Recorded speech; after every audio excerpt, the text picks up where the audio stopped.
Approach Janata party ಅಂದ್ರೆ ನಾಳೆ sir ಒಂದು ಸಮಾವೇಶ ಮಾಡ್ತಾ ಇದ್ದಾರೆ ಮಾನವ ಸರಪಳಿ ಇತ್ತು, ಅದಕ್ಕೆ ಅನುಮತಿ ಕೊಟ್ಟಿಲ್ಲ. ನಿರಾಕರಣೆ ಮಾಡಿದ್ದಾರೆ ಸರ್. ಅಲ್ಲ, ನಾವು ಯಾವ ಉದ್ದೇಶಕ್ಕೆ ಮಾಡ್ತಾರೆ, ಒಂದು ಸಮಾವೇಶ ಮಾಡುವಾಗ ಯಾರೆಲ್ಲ ಇನ್ವಾಲ್ವ್ ಆಗ್ತಾರೆ ಇದೆಲ್ಲ ಅವರು ಪರಿಶೀಲನೆ ಪೊಲೀಸ್ನವರು ಅನುಮತಿಯನ್ನು ಕೊಡೋದು ಬಿಡೋದು ಅವ್ರಿಗೆ ಬಿಟ್ಟಿದ್ದು. ಅವರು ನಿರಾಕರಣೆ ಮಾಡಿದರೆ ಏನಾದರೂ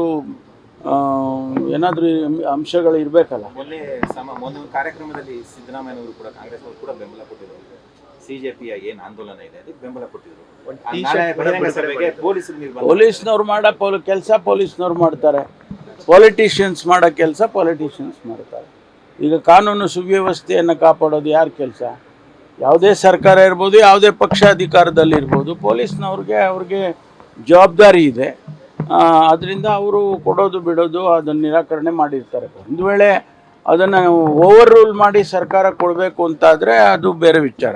ಹಬ್ಬಕ್ಕೆ ಸ್ಪೆಷಲ್ ಪ್ರೊಟೆಕ್ಷನ್ ಬೇಕು ಅಂತ ಒಂದು ಪತ್ರ ಗೃಹ ಇಲಾಖೆಗೆ ಈ ಸರಿ ಬರ್ತಿರೋದು ಅಲ್ಲ, ನಾವು ಯಾವುದೇ ಇಂಥ ದೊಡ್ಡ ದೊಡ್ಡ ಫೆಸ್ಟಿವಲ್ಸ್ ಆಗುವಾಗ, ಅದು ಉಗಾದಿ ಆಗುತ್ತೆ, ರಂಜಾನ್ ಆಗುತ್ತೆ, ಅಥವಾ ಬೇರೆ ಬೇರೆ ಹಬ್ಬಗಳು ಆಗುವಂಥ ಸಂದರ್ಭದಲ್ಲೆಲ್ಲ ಎಚ್ಚರಿಕೆಯನ್ನು ವಹಿಸ್ತಾರೆ. ಅದು ರೊಟೀನು. ಬಟ್ ಬೇರೆಯವ್ರು ಯಾರಾದರೂ ಕೂಡ ಇಲ್ಲ ನೀವು ಎಕ್ಸ್ಟ್ರಾ ಎಚ್ಚರಿಕೆ ವಹಿಸಬೇಕು ಅಂದಾಗ ಅದನ್ನು ಮಾಡ್ತಾರೆ. ಸರ್, ಈ ಸಂದರ್ಭದಲ್ಲಿ ಯಾಕೆ ಪತ್ರ ಬರೆದಿದೆ? ಅವ್ರಿಗೇನು ಆತಂಕ ಇದೆ ಗೊತ್ತಿಲ್ಲ. ಅದನ್ನು ಅವರು ಪತ್ರ ಬರೆದ್ರೆ ಅದಕ್ಕೇನು ರೆಸ್ಪಾಂಡ್ ಮಾಡಬೇಕು ಪೊಲೀಸ್ ಇಲಾಖೆ ಮಾಡುತ್ತೆ. ಲಾಡ್ಲೆ ಮಾಶಾಕು ಕೇಸ್ ವಾಪಸ್ಸು ಕಾನೂನು ಪ್ರಕಾರ ನಾವು ಪ್ರಶ್ನೆ ಮಾಡ್ತೀವಿ, ಕೋರ್ಟ್ನಲ್ಲಿ ಕೇಳ್ತೀವಿ ಅಂತ ಹೇಳ್ತಾ ಇದ್ದಾರೆ ಬಿಜೆಪಿಯವರು. ಹಿಂದೂ ಪ್ರಶ್ನೆ ಅದು ಅವ್ರಿಗೆ ಬಿಟ್ಟಿದ್ದು.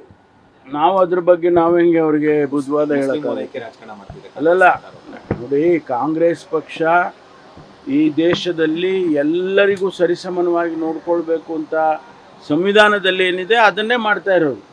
ಎಕ್ಸ್ಟ್ರಾ ಏನು ಮಾಡೋದಿಲ್ಲ. ಯಾರು ಹಿಂದುಳಿದಿದ್ದಾರೆ, ಯಾರು ಸಮಾಜದಲ್ಲಿ ತುಳಿತಕ್ಕೆ ಒಳಗಾಗಿದ್ದಾರೆ, ನಿರ್ಲಕ್ಷ್ಯಕ್ಕೆ ಒಳಗಾಗಿದ್ದಾರೆ, ಅವರಿಗೊಂದಿಷ್ಟು ಕಾರ್ಯಕ್ರಮಗಳನ್ನು ಕೊಡೋದು ಕಾಂಗ್ರೆಸ್ಸಿನ ಕೆಲಸ. ಅದು ಇವತ್ತು ಹೊಸದಾಗಿ ಮಾಡಿಲ್ಲ.